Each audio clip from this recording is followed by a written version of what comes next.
Assalamu alaikum wa rahmatullah. Dear students, we come back to our sessions with the subject Human Resource Management. In today's topic, we will talk about compensation, incentive, and benefits. And this is actually considered to be one of the most important functions in the Human Resource Department. In today's lesson, we have the following objectives. List the basic factors in determining pay rates. Explain how to establish pay rates. Explain how to price managerial and professional jobs. Discuss the main incentives for individual employees. And discuss team and group besides the organization-wide incentive path. Now regarding these objectives, we have the following contents. Factors used in determining pay rates, establishing the pay rates, pricing managerial and professional jobs, and both individual and team group incentive paths. Now as an introduction here, basic factors in determining the pay rate considered in any organization is as follows. Here we have two main issues to consider in employee compensation. First of all, we have the financial payment and the indirect financial payment.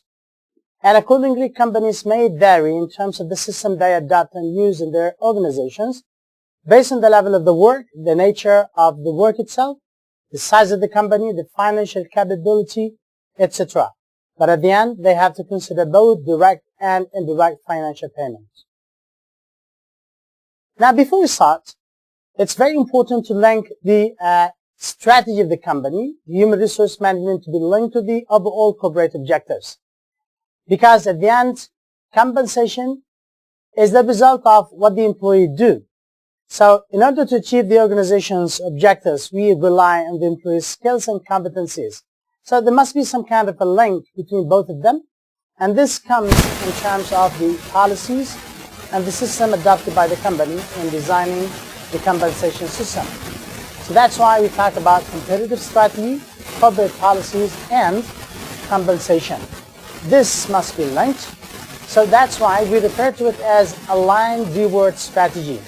So the kind of strategy that the human resource management adopts in its own compensation system is directly linked to the strategy of the company. So having the employees achieving this one means getting the implemented plan as for the financial and the benefits employees should get. So here, employer's basic task at the very beginning is to create a bundle of rewards, a total reward package that specifically elicits the employee behaviors that the firm needs in order to achieve its own competitive strategy. And this is the kind of link we talk about as we talk about compensation and as we talk about the strategy. On the other hand, human resource or the compensation manager, along with top management, creates pay policies which must be consistent with the firm's strategic aims. So this kind of connection will make sure that the company's objectives will be fulfilled, and at the same time the compensation system is actually based on the expectations and the needs of the employees. Now, equity and its impact on the pay rates. Before we talk about the compensation system, we need to address a very important issue here, which is equity. Now, equity can be a result of different sources here. We can have different forms of equity. For example, the external equity, that is the employee comparing what he or she gets with similar industries or employees in similar industries. Internal equity, comparing what people get within the boundary of the business itself. Individual equity, comparing people of the same task, same expertise. Procedural equity in terms how things are done as procedures. Now, how do we address equity issues? It is very important to avoid any problems affiliating with equity to consider the following points. Number one, salary surveys. Now, gathering information about companies and salaries in different industries within the same industry can help defining the right rates. So this can give at the very least an idea about how much salary should be given to employees doing similar tasks. Besides job analysis and job evaluation, which we have already discussed before, this can also provide insights on the importance of different jobs comparing to others. Performance appraisal and incentive pay. The performance appraisal of individuals can tell about the rate and the amount of salaries, wages, benefits somebody should get comparing to the other based on their performance. And finally, communications, grading system, mechanism, and the employee participation. Now we have different steps in establishing the pay rates as follows. Number one, we need to conduct a salary survey here to address external equity, to determine the worth of each job in your organization through job evaluation system, and that is to ensure the internal equity. Step number three, to group similar jobs into pay grades. And then as we do that, we price each pay grades by using the wave curves. And finally, we fine-tune pay rates. Now we will take these steps in more details. So step number one, the wage survey uses for salary survey. We said that before. A survey here is a very important issue to address external equity. And accordingly, we have to gather enough information to do that. So we have different sources to price benchmark jobs, which is a very good output of salary survey, to market price wages for the jobs, and to make decisions about benefits. So the information we get from similar businesses in the market can help us decide on these elements. Benchmark jobs in which we can come up with decisions can be very precise and accurate if we have enough information about such jobs. To market price wages for jobs, especially the kind of jobs that are very similar in terms of the task, responsibility, the kind of relations. So considering, for example, accountant as the one example of the jobs we can somehow market price. Different examples of jobs can be like technicians, for example. And finally, to make decisions about benefits, what employees get simply because they belong to the company itself in terms of insurances and the like. So all this information cannot be taken without a thorough study of the market, the competition in the market, similar industries within the market. So at the end, the compensation system that the company comes out with will be very satisfactory to the employees. Now the sources of wage and salary information. Now we talk about survey, and accordingly we talk about information. So here it can be either the employer's self-conducted surveys or through consulting firms that work with the company. Sometimes we can get information from government agencies as primary sources or from the internet. So we can notice that here we have secondary types of information, and here these are primary types of information. But at the end, what matters here is that we gather enough information so that we can take the right decision. Now step 2, job evaluation, or identifying the compensable factors. What we talk about compensable factor here, we need to evaluate the relative importance of a job comparing to other jobs. So in order to do that, we have to define the compensable factors in every single of these jobs. So for example, considering 3 different jobs in a company, we have to define the following factors. For example, the skills needed, kind of efforts, the kind of responsibility in this job, and the working conditions. So these are among the factors which can help us evaluate each job comparing to another job within the same department or in different sections in the organization. Now preparing for the job evaluation, we need to do the following. First of all, we need to identify the need for the job evaluation, which is here we set the goals. Then we have to get the cooperation of employees by letting them know that the result of the evaluation is actually for their own good interest, and choosing an evaluation committees to double check that the outcome is accurate and precise. Finally, we conduct and perform the actual evaluation. Now, how do we evaluate jobs? There are different ways in doing that. For example, either we rank the jobs from top to down, job classification, point method, which is more accurate using points. And finally, factor comparison. Now we take an example here. The job evaluation methods, which is referred to as ranking here, in which you rank each job relative to all other jobs, usually based on some of the old factors. For example, steps into job ranking here, we obtain job information from job description and job analysis that we have already done before. And then we select and group the jobs.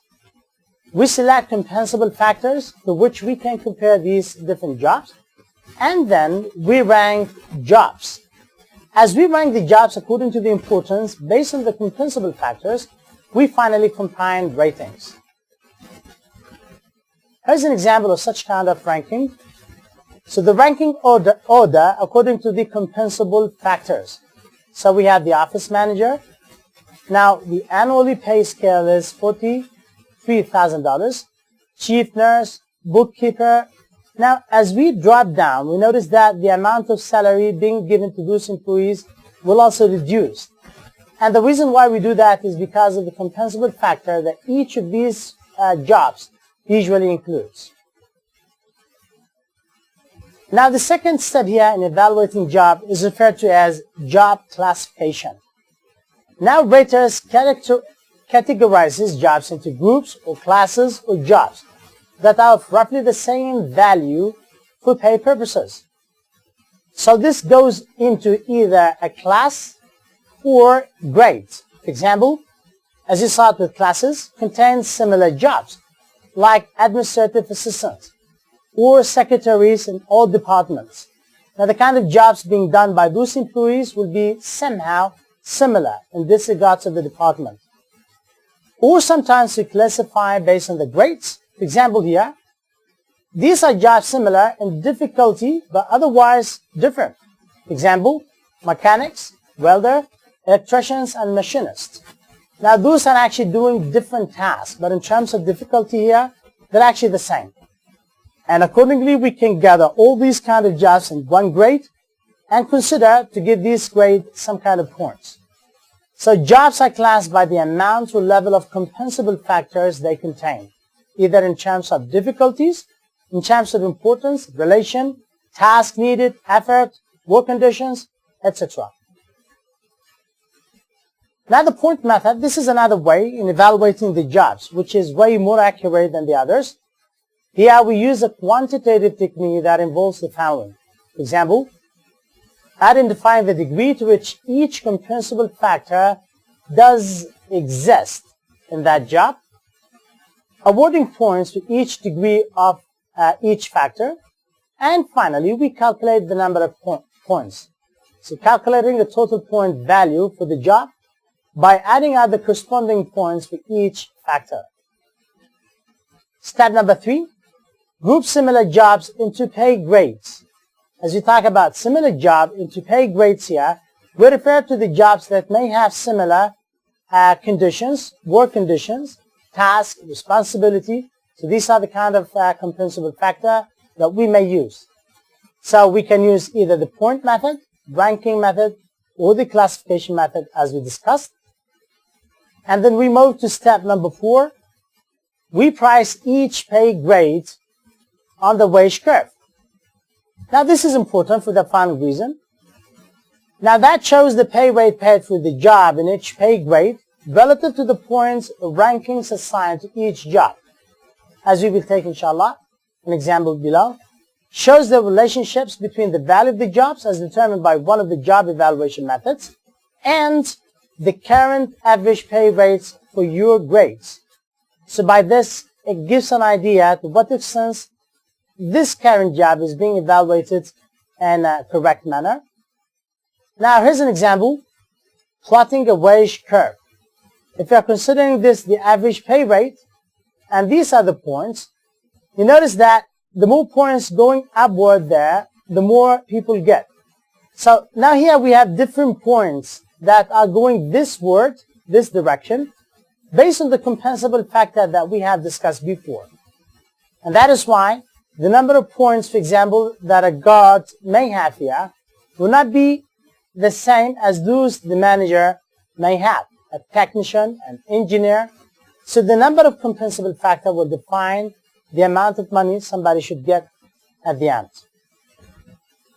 Now, step number 5, we need to fine-tune the pay rates. Doing that means to develop pay ranges in different levels.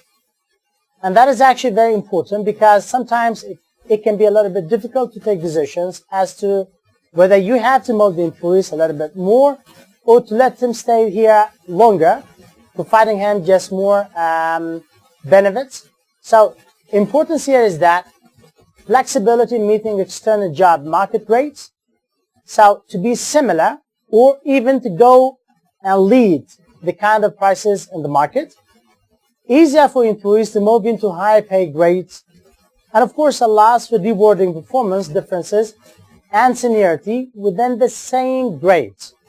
So having these tuned, for example, means that you have enough space to take position here and there. So people performing better than the others might be given more than the others. And people who've been working for a long time can also be upgraded within the same grade. So that is why fine-tuned pay rates is very important. And now here's an example on how to do that. This is the wage rate, and this is the wage curve, where we have the salaries defined by the points. For example, here, according to those points. However, within these ranges here, we can take decisions as to the differences among employees in terms of either performance or seniority. Now, how do we price managerial and professional jobs? It is very important to know that the way we price managerial and professional jobs are actually based more on competencies, not tasks.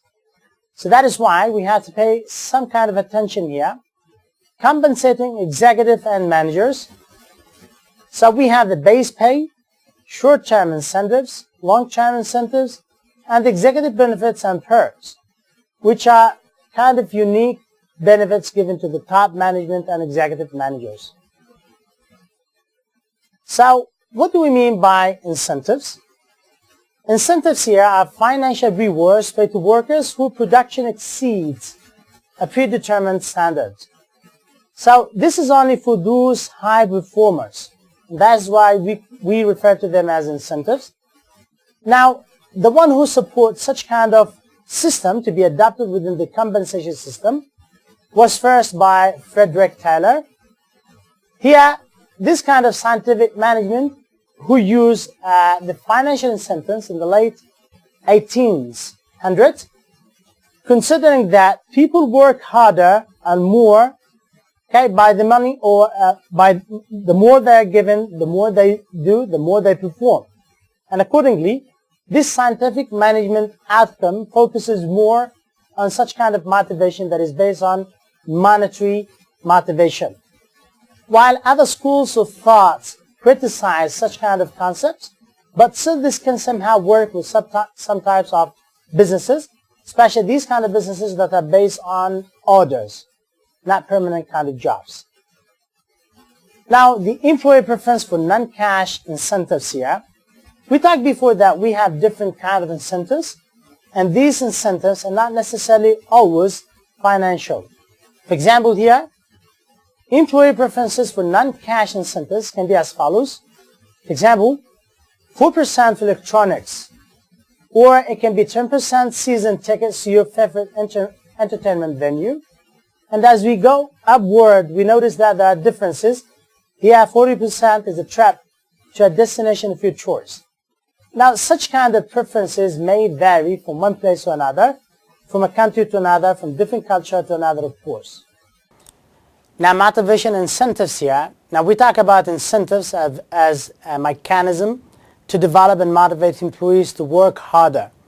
Now, here we have different thoughts, first developed by Abraham Maslow's hierarchy of needs of theory. Now, Abraham Maslow's point of view is a little bit different from Taylor, who is a lot more oriented to the scientific management. Here, Maslow's thought about the different needs and wants employees have in companies, and that each individual employee may have different kind of needs and wants, and accordingly, the work should be designed to fit both requirements of the job and the needs and the wants of the employees. That is why we talk about the hierarchy needs theory. Abraham Maslow has set different needs here, starting with the physiological needs, the need to food, water, and warmth. Here, this is the kind of needs that can be satisfied simply by the monetary reward, the salary, or the wages. Then we have security needs, a secure income, permanent contract, for example. Social kind of needs, now the friendships and the kind of good relations somebody may have and develop in the work. So this requires the work to be designed in a way to support and enhance such kind of needs. Google, for example, is a good example of companies that develop their work conditions, work environment, and the workplace to enhance such kind of capabilities of employee to socialize. And then we have self-esteem, which is respect for one's ability and status. Finally, self-actualization, self-belief to become what one can become, the utmost somebody can go. Other theories affiliating with motivation incentives is Herzberg's hygiene motivator theory. Herzberg had a different point here. So Herzberg defined two issues. We have the hygiene factors and the motivators. So he started with the hygiene factors and referred to them as extrinsic job factors, things that should exist the time somebody might get the job. So he said, inadequate working conditions, salary, and incentive pay can cause dissatisfaction and prevent satisfaction.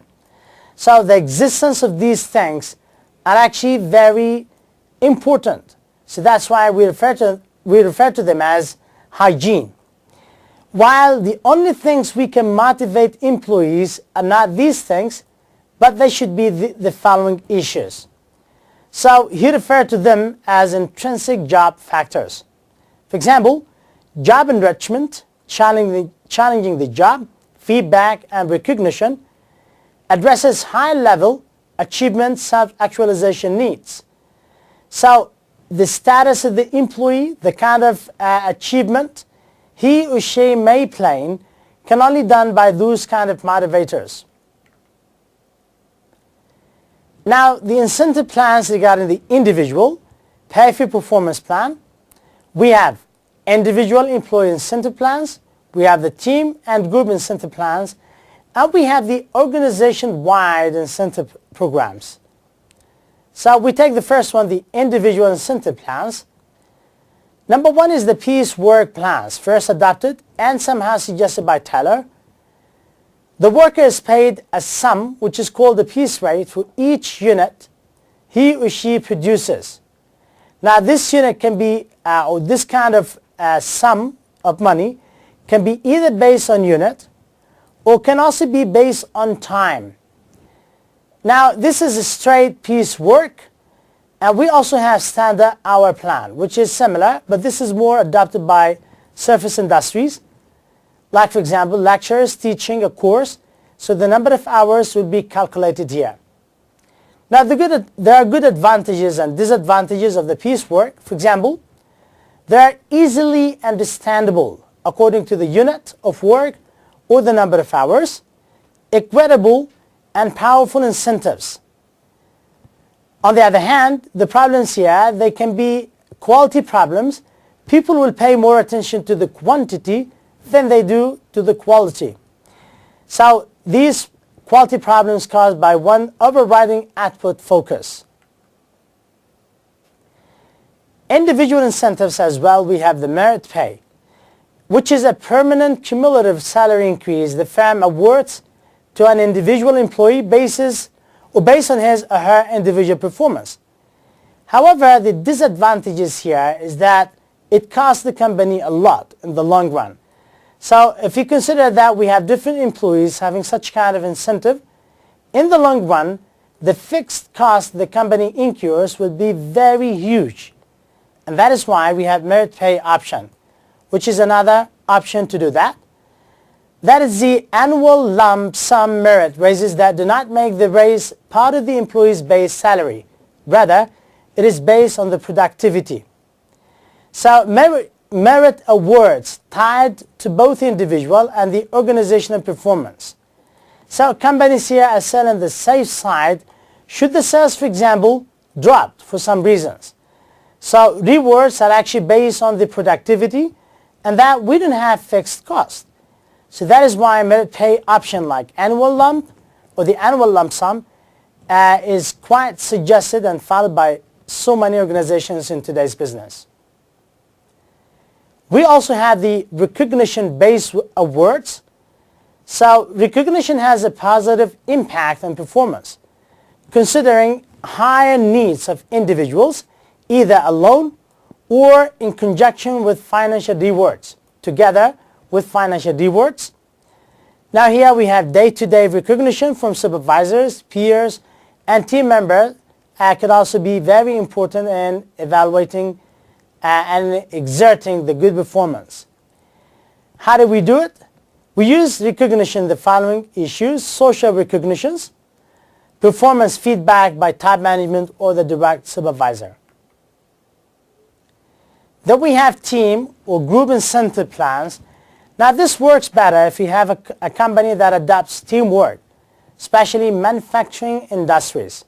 So here it is based on the output of the teamwork. So incentives are based on the team's performance, not the individual's differences. And how to design team incentives here? We have to tie the rewards to the overall standard of team performance. So to avoid bias here, the output of the team is actually the means used in defining the kind of incentives given to these teams. And finally, we have the organization-wide incentive plans. For example, the profit sharing plans, like cash plans here. So employees receive cash shares of the firm's profit at regular intervals, depending on the productivity of the company itself. Now, this can be a very good indicator that effectiveness is still unclear. So according to many researchers, this kind of cash plans indicates that the effectiveness of this is unclear because we cannot tell about the difference in terms of effort made by different departments. So this requires a thorough study of every single department's output that can help achieve the company's objectives and accordingly increase the productivity. By this, dear students, we come to the end of our session. We discussed here the basic factors in determining pay rates. We talked about how to establish pay rates. We also explained how to price managerial and professional jobs based on competencies. We discussed the main incentives for individual, team, and the organization. So we have an attachment at the end of this session, attachment number 10. By this we come to the end. See you inshallah next session. Until then, I wish you all the best. Thank you very much for listening. Wassalamu alaikum wa rahmatullahi wa barakatuh.